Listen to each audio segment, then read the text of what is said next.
Good morning friends, welcome to my YouTube channel glorious legal way. आपके साथ आपके वकील मित्र नसीम अख्तर, झारखंड हाईकोर्ट रांची। एक या दो दिन पहले हम लोग एक वीडियो किए थे जिसमें हमारे प्रेसिडेंट की रेफरेंस के बारे में, प्रेसिडेंशियल रेफरेंस जिसको कहते हैं, अंडर आर्टिकल 43 के अंदर जिस संदर्भ में अभी हमारे ऑनरेबल सुप्रीम कोर्ट में बहस चल रहा है, उस संदर्भ में कुछ दृष्टिपात किए थे, कुछ चर्चा किए थे। आइए उसी कड़ी को आगे बढ़ाते हुए आज हम लोग कुछ और चर्चा करते हैं, इनहांस करते हैं। बस 2-3 दिन पहले की बात, एक और केस जो है आर्टिकल 317 के अंदर, जिसको हम लोग जानते हैं removal and suspension of member of public service commission. अब जानते हैं कि हर स्टेट में एक पब्लिक सर्विस कमीशन होता है और उस कमीशन का मेंबर होते हैं, चेयरमैन होते हैं। तो अरुणाचल प्रदेश के पब्लिक सर्विस कमीशन के मेंबर को मिसबिहेवियर के चार्ज से, उस पद से हटाने के लिए हमारे यूनियन काउंसिल ऑफ इंडिया यानी मिनिस्टर काउंसिल ऑफ इंडिया जिसको हम लोग कहते हैं, उसके पास आया। तो अब क्या उनको हटाया जाए नहीं हटाया जाए, तो थ्रू द प्रेसिडेंट्स ये सुप्रीम कोर्ट को भेजना पड़ता है कि इस तरह की मामला है, इसको हटाया जाए या नहीं हटाया जाए। इस संदर्भ में सुप्रीम कोर्ट अपना ओपिनियन। तो ऐसे केस में, इस केस में जो है सुप्रीम कोर्ट सीधे मामले को खारिज कर दिया और कहा कि इस तरह का कोई जो है चार्जेस नहीं बनता है, और अपना जो ओपिनियन जो है स्पष्ट कर दिया। तो फ्रेंड्स, नाउ दोनों एक तरह से जो है प्रेसिडेंशियल रेफरेंस है under article 143 and article 317, but both are difference. Under article 143 क्या है जो हमारी समझ में आ रहा है कि जब प्रेसिडेंट्स को किसी मैटर पे, आइदर किसी गंभीर विषय पे कानून की समझ या कानून के इंटरप्रिटेशंस उनको ठीक से नहीं हो पाता हो या समझ नहीं आ पाता हो, और उसमें क्या डिसीजन लेना होगा, क्या करना होगा, तो ऐसे संदर्भ में सुप्रीम कोर्ट से अपना जो है ओपिनियन मांगता है। It may be the internal and external both, ये आंतरिक मामला या बाहरी मामला यानी टेरिटोरी के बाहर, यानी हमारे एक्सटर्नल अफेयर्स की मैटर भी हो सकता है। तो आर्टिकल 143 और आर्टिकल 317 दोनों अलग अलग विषय हैं, लेकिन दोनों प्रेसिडेंट्स के रिफरेंस के थ्रू ही आते, सुप्रीम कोर्ट में आते हैं। अभी जो फिलहाल आर्टिकल 143 में पॉइंटेड क्वेश्चंस हमारे माननीय प्रेसिडेंट द्रौपदी मुर्मू ने जो रेज किए हैं, उनमें सभी क्वेश्चनों का आंसर सुप्रीम कोर्ट देने के लिए तैयार है, दे भी रहे हैं। लेकिन एक क्वेश्चंस काफी इंपॉर्टेंट है और इस क्वेश्चंस को सुप्रीम कोर्ट में देना नहीं चाहते।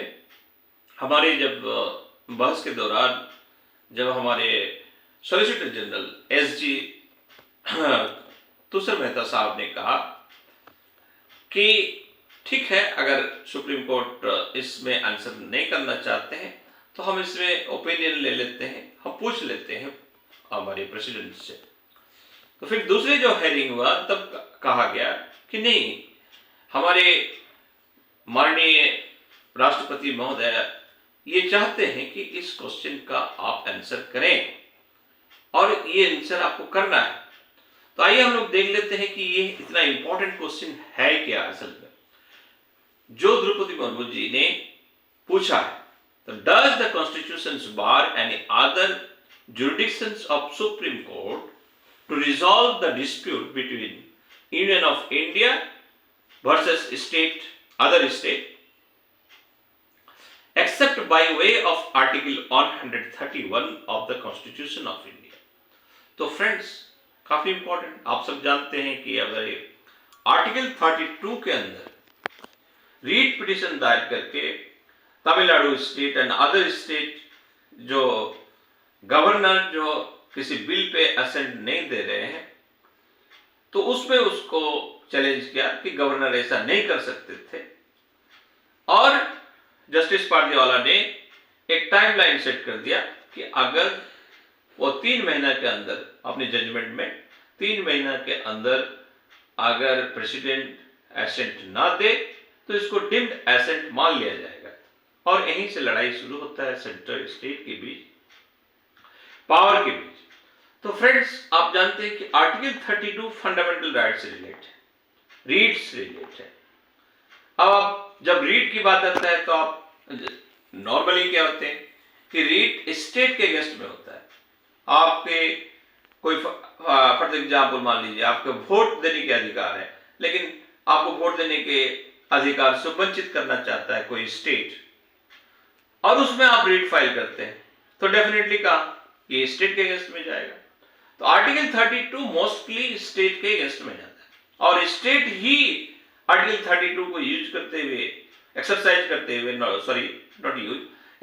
करते हुए सुप्रीम कोर्ट में रीट दाखिल करते हैं और कहते हैं कि आपने उससे जो है रिलीफ मांगते हैं। तो प्रेसिडेंट का जो पॉइंटेड क्वेश्चन है कि क्या 131 में जो कॉन्स्टिट्यूशन में जो प्रावधान दिए गए हैं उससे रिलीफ नहीं लेते हुए आप 32 में जाके रिलीफ मांगते हैं, क्या ये उचित है? क्या ये सही है? कानून के नजर में यह सही है? सिंपली हमारे प्रेसिडेंट महोदय का कहना है कि ये जो रीट दाखिल किया गया ये ही मेंटेनेबल नहीं है, ये ही सही नहीं है। तो ये था हमारे पॉइंटेड क्वेश्चंस हमारे राष्ट्रपति महोदय द्रौपदी मुर्मू जी के। अब आप जानते हैं कि जब हम लोग आर्टिकल 32 पढ़ते हैं तो टाइप्स ऑफ रीट हम लोग मोस्टली एक्सरसाइज करते हैं, देखते हैं, कहते हैं कि 5 काइंड्स ऑफ द रीट, हाँ कभी कभी हम लोग 6 टाइप ऑफ द रीट करते हैं। लेकिन अगर आप और थोड़ा डिटेल जाएंगे ना तो पाएंगे कि every cause of action of writ, every cause of action is writ. So writs कोई पर्टिकुलर 5-6 तरह के से आप सीमित नहीं रख सकते। अगर आप ब्रिटेन्स की जो और हिस्ट्री थोड़ा सा पढ़ेंगे तो पाएंगे कि पूरा रीट में पूरा रजिस्टर भर गया था, पूरा रजिस्टर, तो अनलिमिटेड स्कोप है। तो ये बातें हैं। तो आज जो हम लोग ओवरऑल डिस्कस किए आर्टिकल 32 के ऊपर, 143 के ऊपर, 370 के ऊपर और आर्टिकल 131 के ऊपर। नेक्स्ट वीडियो इसी को इनहांस करते हुए हम लोग आगे बढ़ाएंगे और आर्टिकल के माने शब्द जिसको हम लोग कहेंगे ऑड टू ऑड प्रोविजन को देखेंगे कि आर्टिकल्स 143 में हमारे कॉन्स्टिट्यूशंस का लैंग्वेज क्या है, 317 का लैंग्वेज क्या है, 131 का लैंग्वेज क्या है और 32 का लैंग्वेज क्या है। तो फ्रेंड्स आज के ओवरऑल व्यू हमारे प्रेसिडेंशियल रेफरेंस जो आर्टिकल 143 और 307 साथ में आर्टिकल 131 एंड 32 को लेते हुए डिस्कस किए, चर्चा किए। होप सो कि आप इस वीडियो से लाभान्वित होंगे। अगर आपको वीडियो अच्छा लगा हो तो इस वीडियो को शेयर करें, हमारे यूट्यूब चैनल को सब्सक्राइब करें। Have a nice day. फिर मिलेंगे अगला वीडियो में। जय हिंद।